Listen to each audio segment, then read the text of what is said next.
up and at it, sitting here on my back porch again. See, on my back porch again, getting some sun, enjoying the warmth on my face, soaking up my vitamin D from all these wonderful sun rays. I'm just talking into this camera because I can't really see nothing. I can't see myself.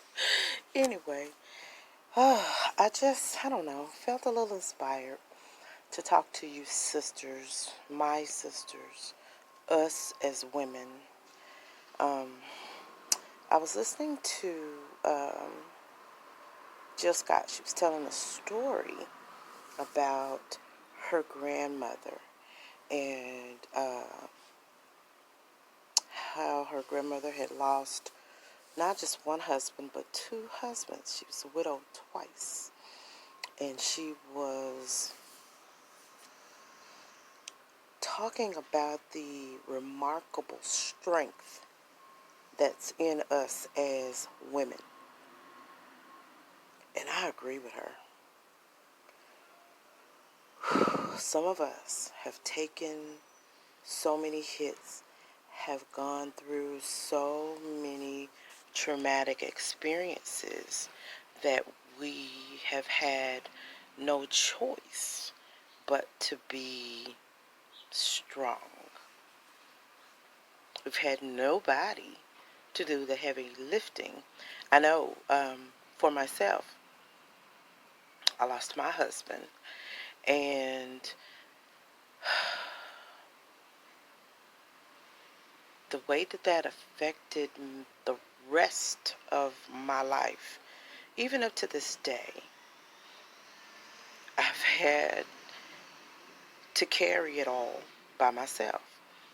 The year after my husband died, my father died. And so, after coming into this Hebraic walk, I realized that I'm like uncovered. And so, I know that now, but then it was like, I got it. I can do it. I can handle it. I can hold it. I can pick it up. Oh, I don't need your help. No, sir, I don't need your help. And I let the strength that the Most High gave me not only build my muscle, but it made me hard. It bred, instead of, walls. Instead of, I know it was a neighbor looking at the window. Instead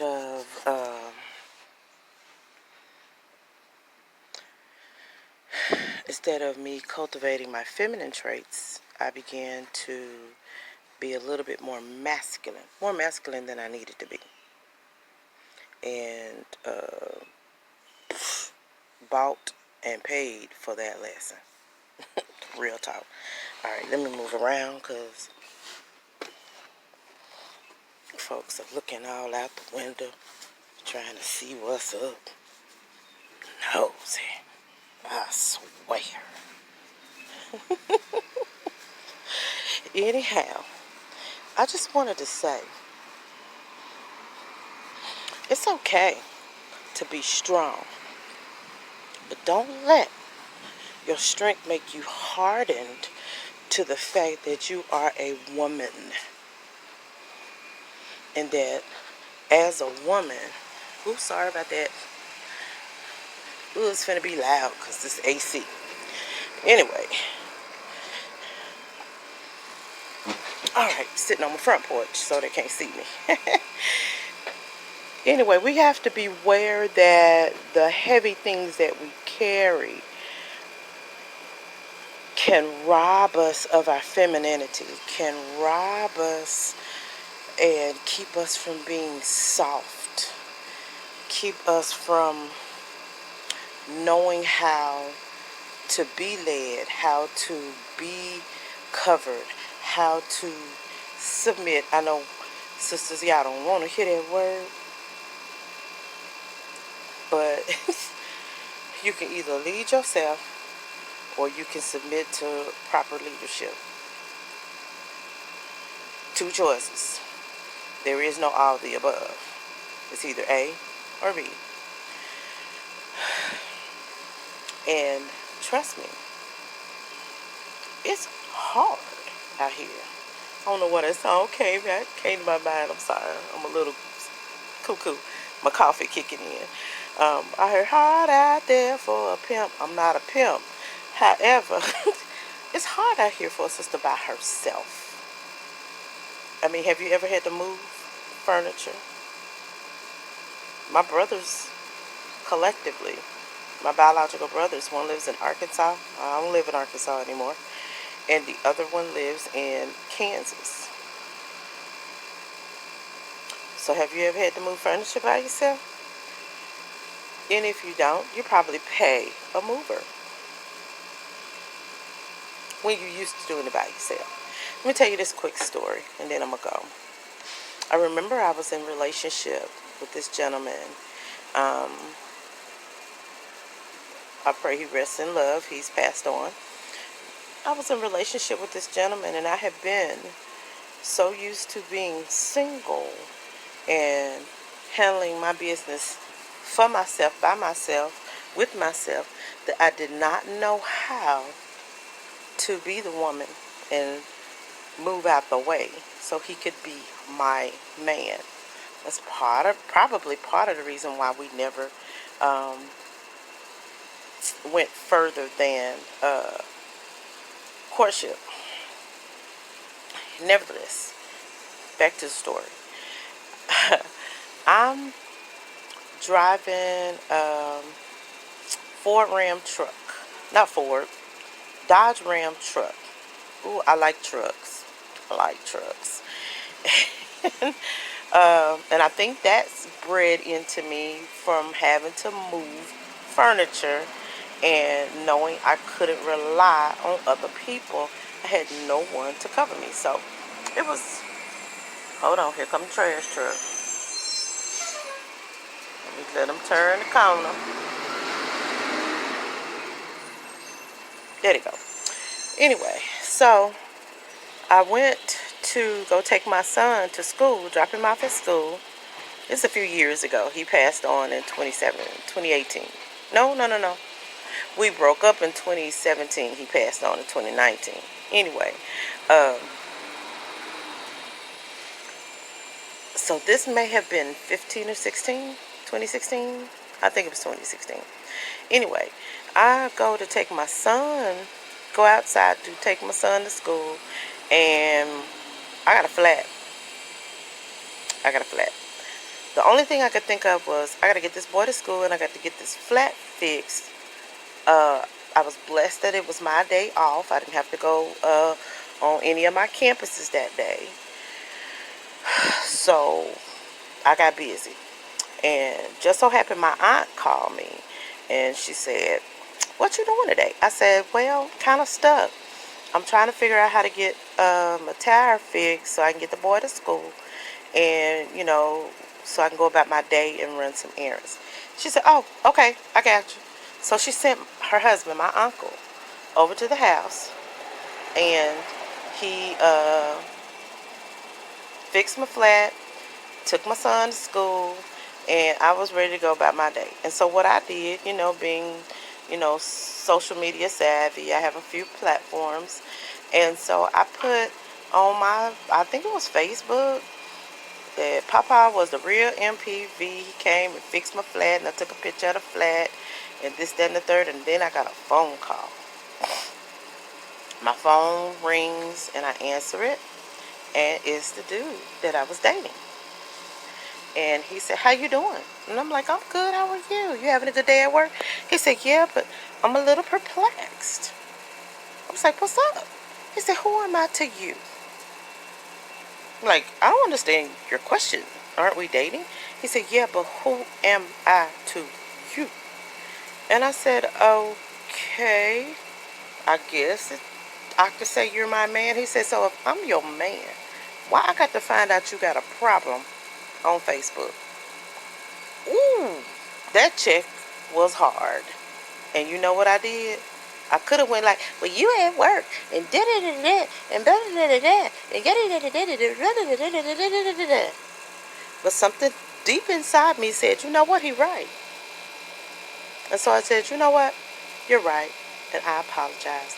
He said, if your fingernail break, you stub your toe, they miscounted your french fries or your chicken nuggets, I need to know.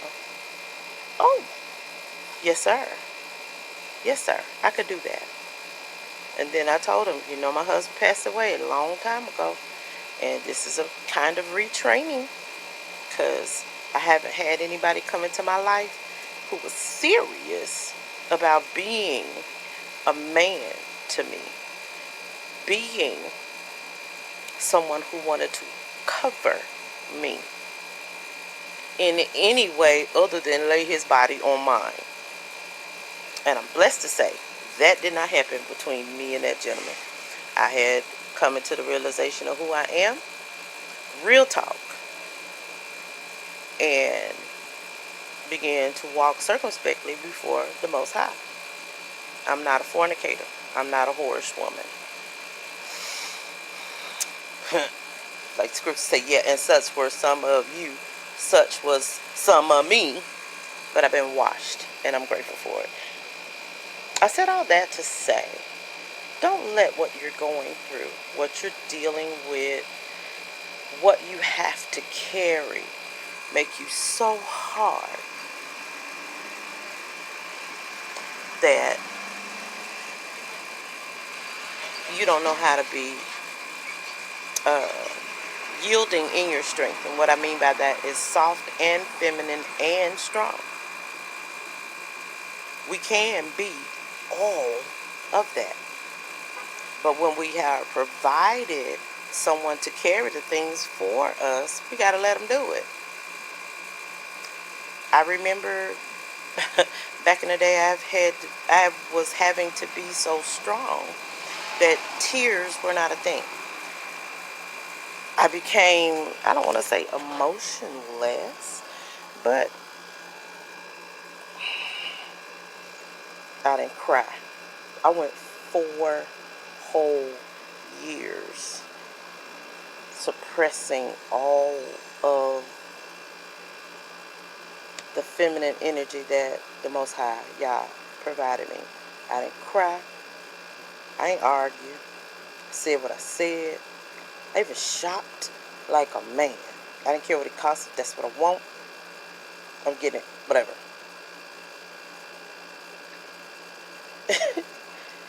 But I've since learned and have since embraced who I am and who the Most High wants me to be. Soft, yielding, submissive. When I began to submit to His will, to His word, as it is, not how people taught me to think about it. When I began to take on His lens, learn His language, try to understand that His way is not my way, His thoughts are not my thoughts. This does not preclude me from looking to see what He thinks about it. And if He is, because it's always said, if something malfunctions, you take it back to the owner. And if He owns me, His thoughts about me are what should be most important to me. And so I began to learn how to submit to His will, submit to the word, submit myself to leadership, submit myself to the function of the remaining men in my life. I have sons. I have brothers in this Hebrew walk who are awakened and doing the dang thing, like on the real, on the real. And they taught me, sis, sit down, we got you. We can carry that. Be soft. Be Ema. Be Ema Robin. We got you. We the men. Don't let the things you have to carry, the things you have to endure, harden you into masculinity. Let them soften you. Okay? Okay. Okay.